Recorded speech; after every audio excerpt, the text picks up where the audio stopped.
My wife demanded, "Sign the house over to me or I'm leaving tonight." I replied, "Let me get a pen."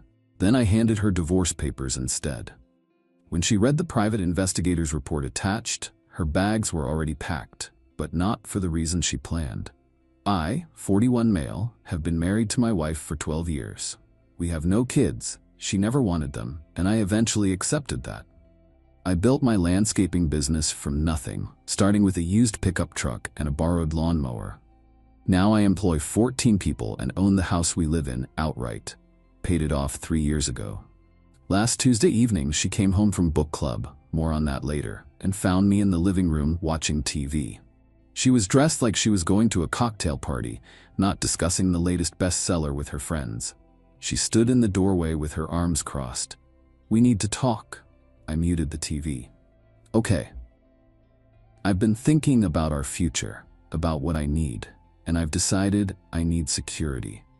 Real security. We have security. The house is paid off. Business is good.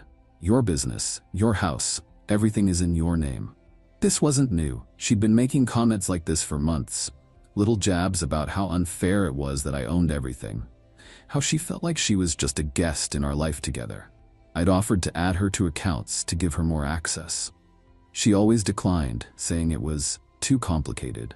Looking back, I realized she didn't want access. She wanted ownership. Complete control. "You want me to add you to the deed?" "No, I want you to sign the house over to me. Completely. Tonight." I actually laughed. Couldn't help it. "You want me to give you the house I bought before we were married, that I paid off with money I earned, just give it to you? It's only fair. I've supported you for 12 years, managed this household, put my career on hold."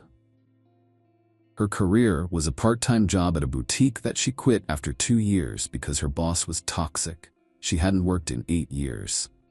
"And if I don't?" She picked up her purse from the hallway. I noticed for the first time that there were 2 suitcases by the front door, packed, ready. "Then I'm leaving tonight, and I'm taking half of everything in the divorce anyway, so you might as well make this easy."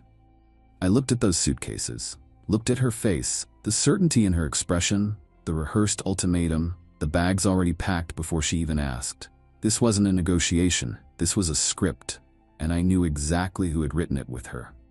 "Let me get a pen," I said. Her face lit up. Actually lit up. Like she'd won. I walked to my home office. But I didn't grab a pen. I grabbed the manila folder that had been sitting in my locked desk drawer for 3 weeks. When I came back, she had her phone out, probably ready to text someone the good news.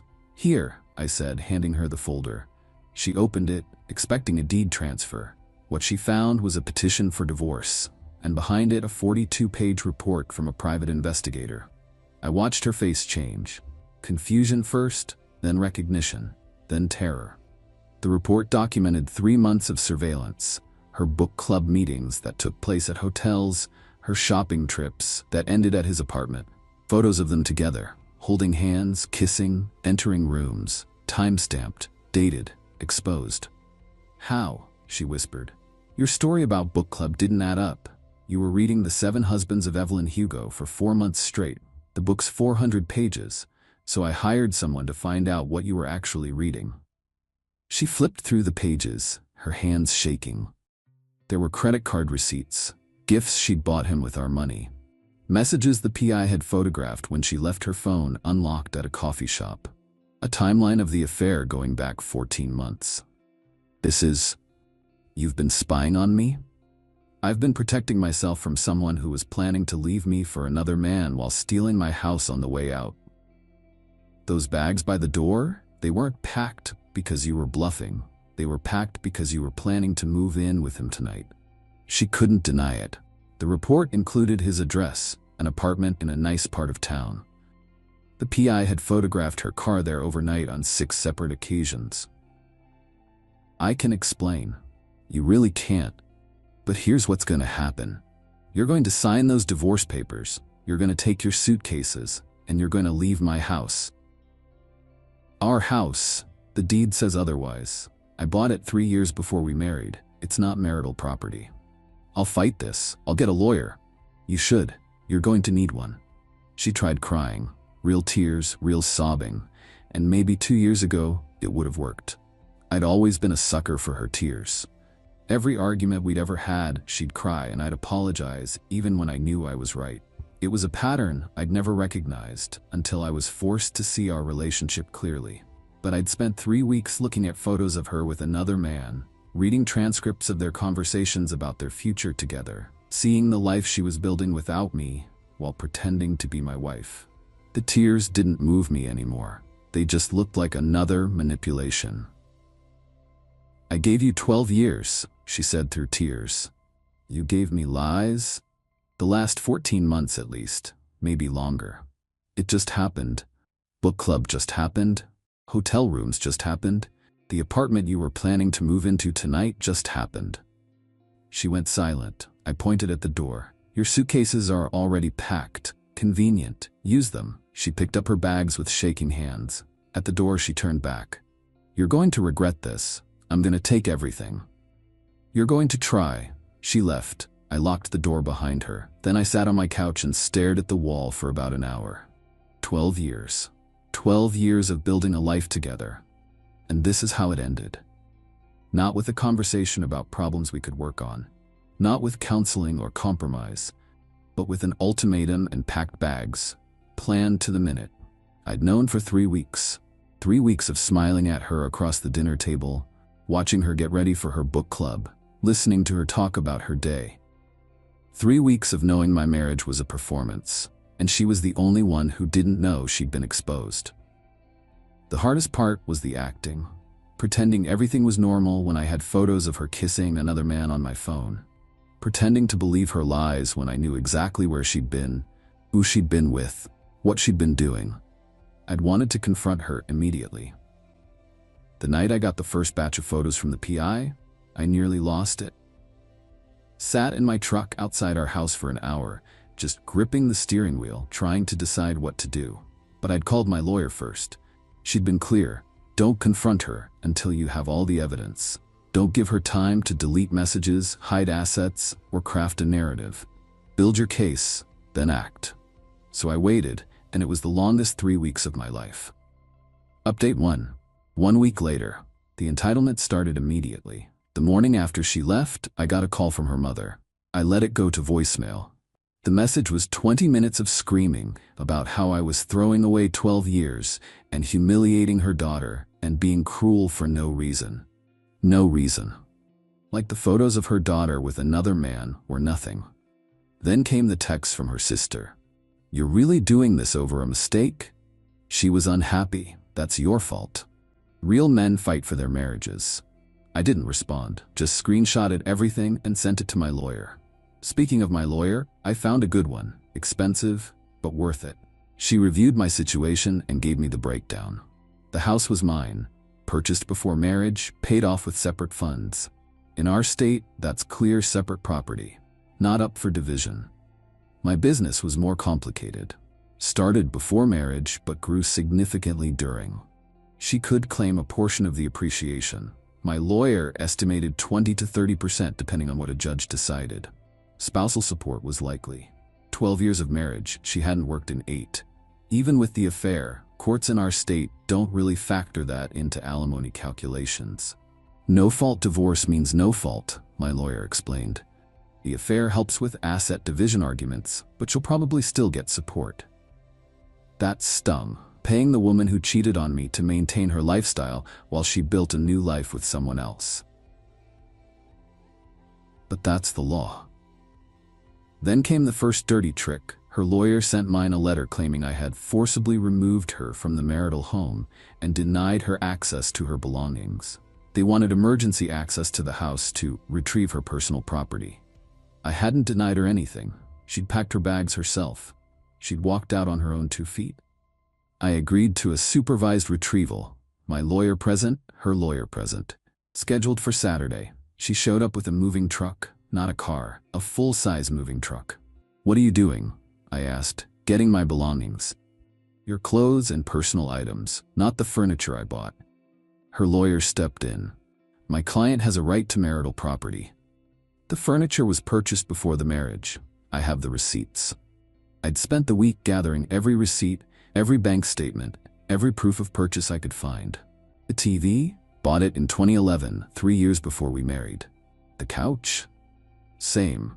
The dining room set was the only thing she'd contributed to, and even that was purchased with my credit card that she was authorized to use. She ended up leaving with 6 boxes of clothes, shoes, and personal items. The moving truck was embarrassingly empty. "This isn't over," she said as she left. "I know." 2 days later, I got a call from the police. She'd filed a report claiming I was harassing her with threatening text messages. I'd sent her exactly 2 texts since she left. 1. Your lawyer can contact my lawyer for any divorce-related communication. 2. Saturday at 10 a.m. works for the property retrieval. I showed the officers both messages. They looked at each other, clearly annoyed at having their time wasted. "Sir, we have to follow up on these reports." "I understand. Here's my lawyer's card if you need anything else." They left. My lawyer added this to the file. "Pattern of false accusations," she noted. "Judges don't like that." The false police report was particularly infuriating. She'd actually told them I was sending her threatening messages. The officers had to come to my door, ask questions, treat me like a potential criminal, all because she was angry that her plan hadn't worked. This is what I'd been warned about. In these situations, the man is assumed to be the problem. The officers were professional, but I could tell they'd arrived expecting to find an angry, controlling husband. Instead, they found 2 polite text messages about divorce logistics. It wouldn't be the last time she tried to paint me as the aggressor, but at least now I had documentation that her accusations were baseless. Update 2, 3 weeks later. The discovery phase of the divorce revealed some interesting things. First, my wife had been siphoning money for months, not from our joint checking account. I'd have noticed that, but from a credit card in my name that she was authorized to use. She'd been taking cash advances. Small amounts, $200 to $300 at a time, spread out over months so they wouldn't trigger any alerts. Over 14 months, it added up to over $8,000. The credit card company confirmed the withdrawal locations. ATMs near his apartment, near hotels where they'd stayed, near restaurants where they'd had dinner. She was funding their entire relationship with money she was stealing from our marriage. Where did the money go? Based on the PI's report, most of it went to gifts for him. Designer clothes for his birthday. Expensive dinners. Weekend getaways when I thought she was visiting her sister. She'd been financing their entire affair with money from our accounts. My lawyer was delighted. This undermines her claim that she contributed equally to the marriage. She was actually draining marital assets. Second, her affair partner was married too. The PI had dug deeper at my request. Turns out he was separated from his wife, which really meant he was still legally married, living in an apartment while they worked things out. His wife didn't know about my wife. She thought he was taking space to reflect on their marriage. I briefly considered reaching out to her. Decided against it. Not my circus, not my monkeys. Third, my wife's demands got more outrageous. Her lawyer submitted a list of what she wanted. The house. Despite it being separate property, 50% of the business, $4,200 a month in spousal support, her legal fees paid by me, the car I bought her, which was in my name, a lump sum of $75,000 for contributions to marital partnership. My lawyer actually laughed when she showed me the list. She's starting high to negotiate down. Standard tactic. But this is ambitious. We responded with our counter. House stays mine, separate property. 15% of business appreciation paid over 3 years. $1,800 spousal support for 2 years.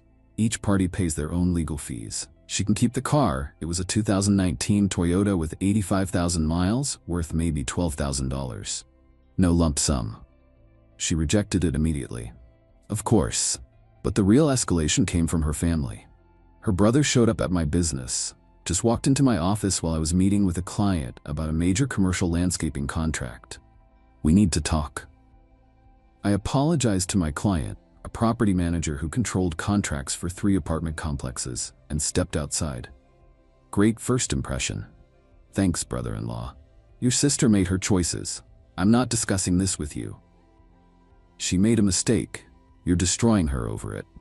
She had a 14-month affair, stole $8,000 from our accounts, and tried to get me to sign over my house before walking out the door. That's not a mistake. That's a plan. You spied on her like some kind of stalker. I hired a licensed professional to confirm what I suspected. Everything was legal. Every photo taken in public places, every piece of evidence obtained without breaking any laws. You ruined her life. She ruined her marriage. I'm just responding to it. If you want to be angry at someone, be angry at the person who chose to cheat for over a year while pretending everything was fine. He stepped closer. For a moment, I thought he might actually take a swing. You're going to regret this. I pulled out my phone. Say that again, closer to the microphone. He left. I added it to the file.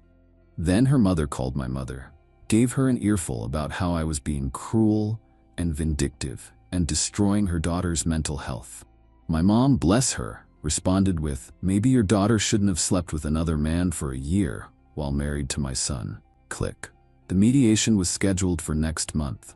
My lawyer warned me to prepare for a fight. Update 3. The mediation and aftermath. The mediation was held in a conference room at the courthouse. Me, my lawyer, my wife, her lawyer, and a mediator who looked like she'd rather be literally anywhere else. My wife looked different. Thinner. Tired. Her lawyer had clearly coached her to look sympathetic. Modest dress, minimal makeup, no jewelry except her wedding ring. Still wearing that, apparently. The mediator started with a standard speech about finding common ground. My wife's lawyer jumped in immediately. My client has been traumatized by this process. She was forced from her home with only the clothes on her back. She packed 2 suitcases before issuing an ultimatum, my lawyer interrupted. She left voluntarily and has been denied access to marital assets. There are no marital assets. The house is separate property. We've provided documentation. The mediator held up her hands.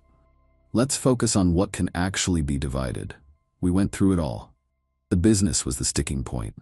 My wife's lawyer argued she'd sacrificed her career to support my work, which entitled her to a significant portion. What career? My lawyer asked. She worked part-time retail for 2 years, over a decade ago.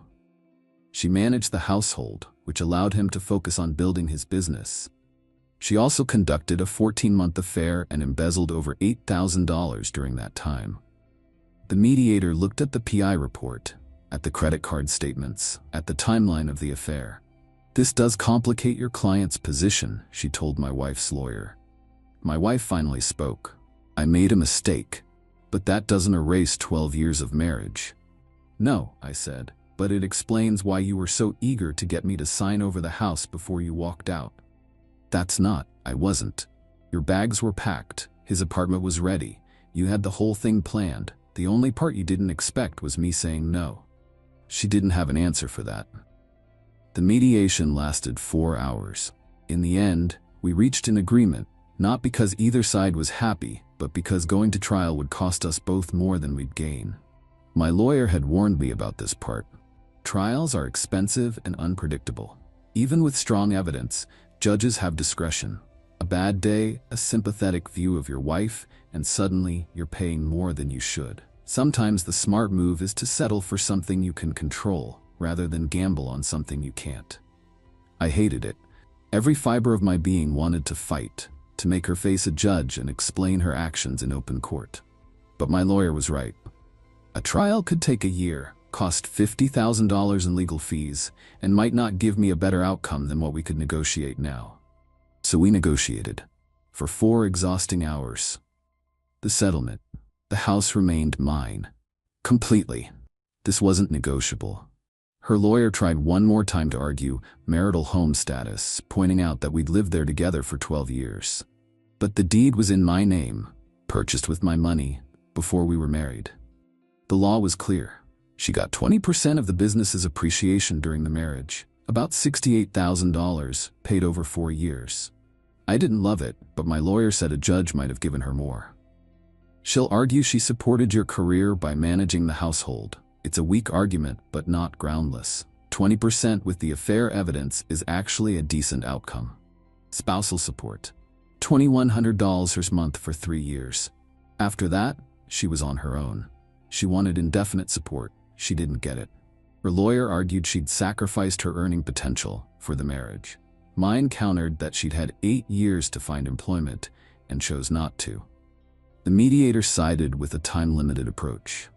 She kept the car, whatever was in her personal bank account, about $3,000, and her personal belongings. No lump sum, no legal fees, no house. The $8,000 in credit card cash advances was considered advanced distribution of marital assets and was deducted from her settlement. My lawyer's language, but basically she got nothing extra for the money she'd already stolen. Her lawyer tried one more push. My client requests that the PI report be sealed from any court records. No, my lawyer said, it's embarrassing and it's evidence of conduct relevant to the dissolution of marriage. It stays on record. We signed the papers. It was done. Afterward in the parking lot, my wife caught up to me. She'd been walking with her lawyer, but she broke away and approached me alone. "Are you happy now?" she asked. Her voice was bitter, but there was something else underneath. Desperation, maybe. Happy isn't the word. I gave you 12 years. You gave me 12 years of what I thought was a marriage. Turns out the last 14 months were a lie, maybe longer. It didn't mean anything, with him. It was just, I was lonely, you were always working, I felt invisible. The excuses, always the excuses. I'd heard them all in the PI's report, the same lines she'd fed him about how neglected she felt, how I didn't appreciate her. Funny how she'd never mentioned feeling lonely to me, never asked for couples counseling, never suggested we spend more time together. She'd just found someone else. If you were lonely, you could have talked to me. You could have told me something was wrong. Instead, you had an affair for over a year and then tried to steal my house. I wasn't trying to steal. Sign the house over to me, or I'm leaving tonight. Those were your exact words. Your bags were packed. His apartment was waiting. What would you call that? She didn't have an answer. Where is he now, by the way? I asked. The apartment ready for you two? Her face tightened. That's none of your business. But I already knew. The PI had kept tabs as a courtesy. The affair partner's wife had found out about my wife. Someone must have tipped her off. She'd filed for divorce too. And he, facing his own consequences, had apparently decided that my wife was too much drama. She was staying with her parents, 48 years old, sleeping in her childhood bedroom, with a divorce settlement that would barely cover rent. Not my problem. Goodbye, I said, and I meant it. The divorce was finalized 6 weeks ago. I mailed the first quarterly check for her business settlement last week. Writing it hurt, but less than I expected.